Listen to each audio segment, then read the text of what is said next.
Here are top 10 3DS games I highly recommend you guys play in 2025. I feel like we have to start with this game, New Super Mario Bros. 2, released back in 2012.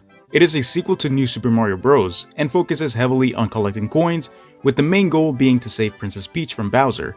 The game also focuses on a classic power-up, the Tanuki Leaf. The game also focuses a lot on collecting gold coins and also has co-op multiplayer. Up next we have Kirby Planet Robobot, which released back in 2016.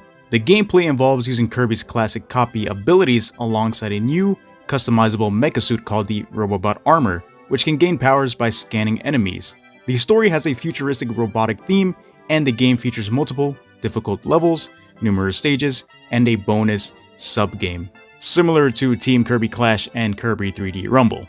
Up next would be The Legend of Zelda Ocarina of Time, as you play as Link. The game released back in 2011, the game is actually a re-release version of the original which came out in 1998 for the Nintendo 64. The gameplay involves exploring the world of Hyrule, completing dungeons with puzzles and bosses, and using the magical ocarina to play songs that influence the world and travel between time periods. Up next is Sonic Generations, and it's a 2D platformer with a simplified story and different stages compared to the console counterpart.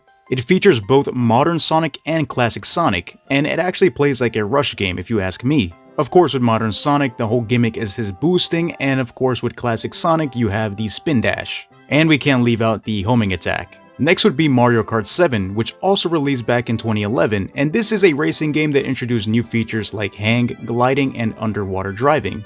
Another huge thing about this game was the customization, and of course there were new items such as the Fire Flower and Super Leaf, and had a mix of both new and classic tracks. Next would be Super Mario 3D Land, which combines the focused linear path of 2D games with the freedom of movement in 3D spaces. It introduces and reintroduces items such as the Super Leaf, the Tanuki Suit, the Propeller Box, and Boomerang Flower. I would say this is one of the most forgotten games by Nintendo. Metroid Samus Returns is a 2017 remake of the 1991 Game Boy game, Metroid 2 Return of Samus, featuring a side-scrolling 2.5D perspective for the 3DS.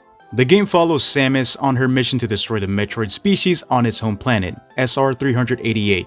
New gameplay mechanics include the ability to aim in 360 degrees, a melee counterattack, and new abilities like the Scan Pulse. Luigi's Mansion Dark Moon. If you guys like horror games, you're probably gonna like this one. A fragmented Dark Moon shatters and causes the friendly ghost of Evershade Valley to become hostile. So of course, Professor Gadd recruits Luigi and has him travel to multiple haunted locations to capture ghosts, as he of course has to look for the scattered pieces of the Dark Moon. We don't want to forget about Donkey Kong Country Returns and of course Super Smash Bros. For 3DS. What did he say?